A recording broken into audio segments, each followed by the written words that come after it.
क्या आरएनए की मदद से आधुनिक दवाएं बनाई जा सकती हैं? दुनिया भर में रिसर्चर इस सवाल का जवाब ढूंढने में लगे हैं। जर्मनी के ट्यूबिंगन में वैज्ञानिक मैसेंजर आरएनए की खूबियों को समझने की कोशिश कर रहे हैं।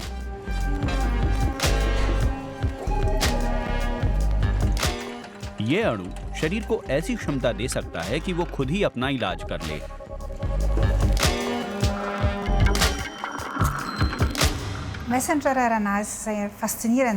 मैसेंजर आरएनए कमाल का अणु है। आप कह सकते हैं कि इसे कुदरत ने बनाया ही इसलिए है कि इलाज में मदद दे सके।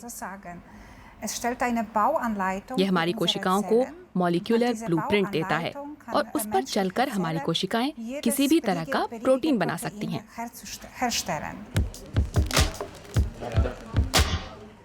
और ये जरूरी भी नहीं कि ये प्रोटीन इंसानों की ही कोशिकाओं से बने।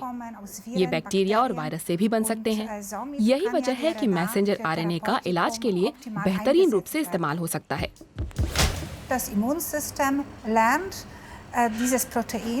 शरीर का प्रतिरोधी तंत्र ऐसे प्रोटीन की पहचान करना सीख जाता है जो बैक्टीरिया या वायरस से आया है और फिर वो इसके लिए प्रतिक्रिया देता है। Nehmen wir uns Beispiel von der Natur. Wir modifizieren die RNA nicht chemisch. हम रिसर्च में कृत्रिम रूप से आरएनए को बदलने की कोशिश नहीं कर रहे हैं, बल्कि प्राकृतिक रूप से उसमें ऐसे कुछ अंश मिलाए जा रहे हैं जिससे उसकी गुणवत्ता को बढ़ाया जा सके।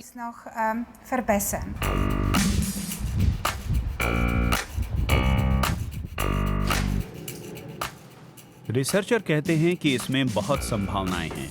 इसके जरिए कैंसर के खिलाफ प्रतिरोधी क्षमता बनाई जा सकती है या फिर कई तरह के संक्रमण वाली बीमारियों के खिलाफ टीके विकसित किए जा सकते हैं। आरएनए के इस्तेमाल का सबसे बड़ा फायदा ये है कि हम यहाँ ऐसी तकनीक विकसित करने के बारे में बात कर रहे हैं जिसमें हर बार एक ही तरीके को इस्तेमाल कर सकते हैं, बिना इस बात की चिंता किए कि अणु कहाँ से आ रहे हैं। बात चाहे कैंसर की हो या फिर किसी और बीमारी की, टीका बनाने का तरीका हमेशा एक जैसा ही होगा। फर्क सिर्फ इतना होगा कि हम प्रक्रिया को शुरू करने के लिए जानकारी अलग अलग तरह की देंगे। 2014 में इस रिसर्च कॉन्सेप्ट को यूरोपीय संघ के इनोवेशन इंड्यूसमेंट प्राइज से नवाजा गया।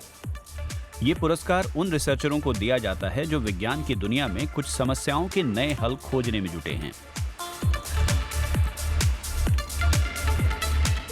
रिसर्चर अब इस तकनीक की और संभावनाएं तलाश रहे हैं। उनका कहना है कि प्रोस्टेट कैंसर के मामले में ये तकनीक काफी फायदेमंद साबित हो सकती है।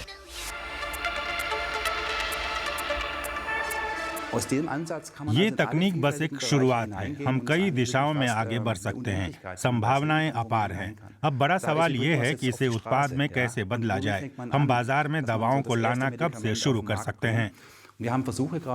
फिलहाल हम प्रोस्टेट कैंसर के मरीजों पर क्लिनिकल टेस्ट कर रहे हैं। शुरुआती नतीजे अच्छे हैं। अगर शोध के नतीजे ऐसे ही रहे तो इसका मतलब होगा कि हम इस तकनीक पर आधारित पहली दवा को बाजार में उतारने के अपने लक्ष्य के बहुत करीब हैं।